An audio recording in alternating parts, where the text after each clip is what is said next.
What's going on, YouTube? So, I want to talk a little bit today about a policy position of mine, and it kind of contradicts with my normal stance of libertarianism. So, this policy position that I want to talk about is the welfare state.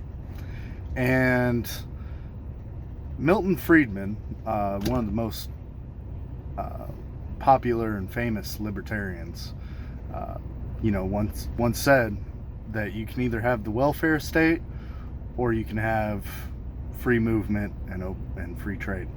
And he's right. He's a Nobel Prize winning economist, fantastic contributor to the libertarian cause and theory. And even though I know he's right, I personally would rather have a welfare state than I would absolute free trade and free movement. I know this is almost blasphemy, but I don't make that statement without a concession. I don't want to see the welfare state that we have today. I just would rather see Americans do better than people from other countries coming here to do that instead. Now, I know that the common argument against the welfare state is don't feed the bears.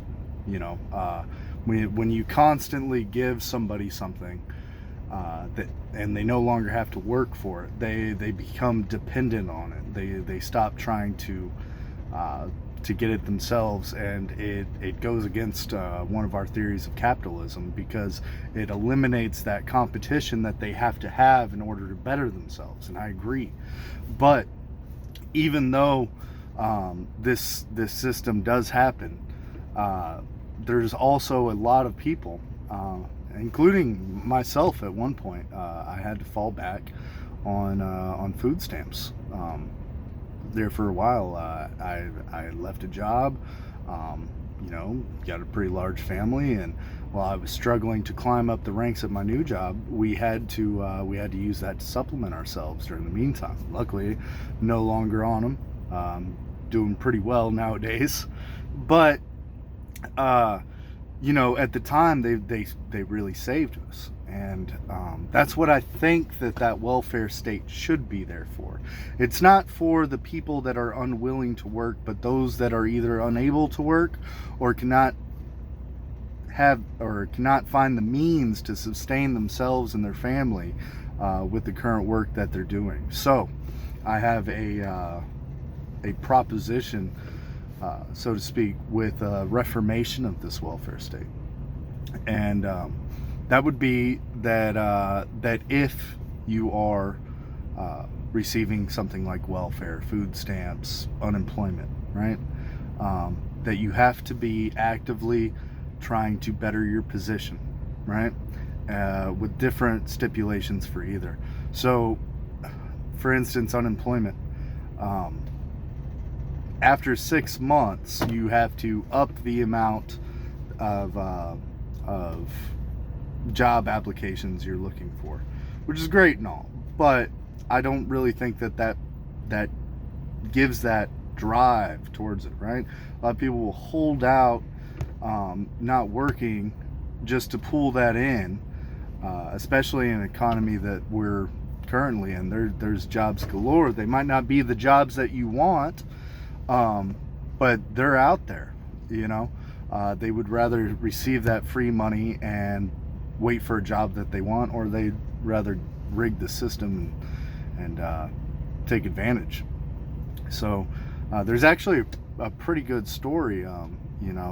Somebody working at a convenience store, was complaining about that they only made $8 an hour, and an owner of a roofing company offered him a job, and said, hey, if you come work for me, I'll pay you $15 an hour, and it's a lot of hours and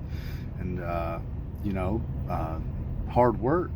And I said, I don't really want to do that. He said, well, stay down here at $8 an hour where you belong then. It's nobody's job to hold your hand in that case. And you can almost work minimum wage and receive the unemployment benefits that you receive now. So That'd be one thing. At 6 months, they're cut, right? You have 6 months, and you need to find something, right? There can be extenuating circumstances, I realize, and there can be exceptions to that rule, but I really think that'd be a good deadline. As far as food stamps, if you're unable to feed yourself and your family, you need to be actively searching for a way to increase your position. Whether that be through a trade school, through college, through betterment in the in the company that you're working at. I think that if you're on food stamps, you should have to be enrolled in one of those programs, or actively showing the potential in your current job to remove yourself from needing government assistance. So, and if you fail to meet that criteria, then you're next. Moving on, welfare, another thing. You almost the same as food stamps. You should be working to get that whole situation squared away. Move out of needing that government assistance. Might also kind of reduce the amount of single families, single parent households that we see. A lot of debate about the reason why kids are growing up in single family households, and I believe this. If you don't have both parents there, you don't have that good foundation. I'm not going to get into whether two dads make as good as a job as a mom and a dad. That people can decide for themselves. But having two parents to give that support really helps to define that child's life, and without that, they're kind of being set up for failure. I know that's a big thing in the African American community, but also the white community out in like Appalachia and West Virginia. A lot of people don't want to admit, but there's some poor white folks out there doing some pretty terrible stuff. Just as bad as anybody else, and it's not a racial thing or a privilege thing. It's just a circumstance and the surrounding environment that shapes those people's lives, that give them a lifestyle that they become accustomed to, and that's what those welfare states kind of do, is they give them a lifestyle that they're accustomed to, and then they don't have that competitive drive to better themselves. I think that competition, even if you're not hyper competitive, but a healthy competition is what kind of drives us forward into having decent lives.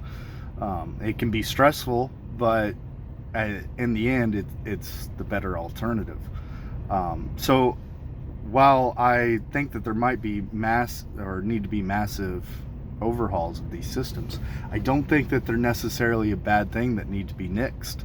I just think that some reformation would go a long way, including the fact that if you were to do this, I believe a lot of people would drop off of it, either because of their own betterment or because of their own selfishness and trying to game the system, which no longer can be gamed, and fall off of it, leaving more benefits to help those that are actually in need and struggling. So I really would like to see something like that from a politician being brought forward, some real type of reform to that, without the normal haranguing and hurrahing about either we need to just expand it indefinitely or completely remove it. I feel the same about Social Security too, but a little bit different.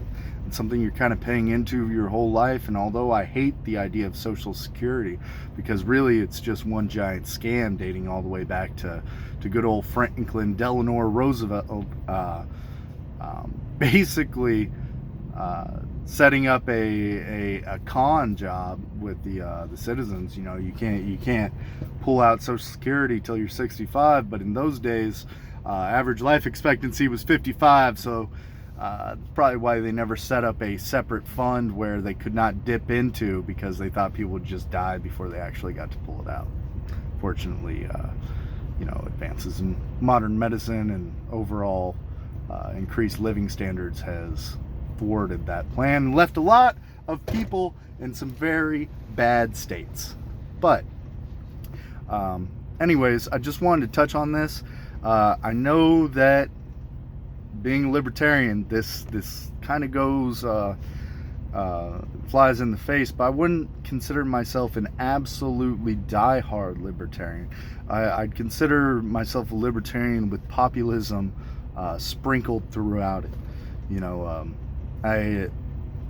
I don't think that they necessarily have to conflict with one another, and we should find ways and to incorporate the best aspects of both of them, such as getting people off these by incorporating the libertarian competitive drive to better yourselves, as well as providing some type of net for those that hit hard times, because it does happen. And unlike a lot of people on the right, having been poor most of my life and having to take advantage of one or two of these systems throughout it, I don't necessarily hate the poor people. I understand it happens. So anyways, just want to touch a little bit on that.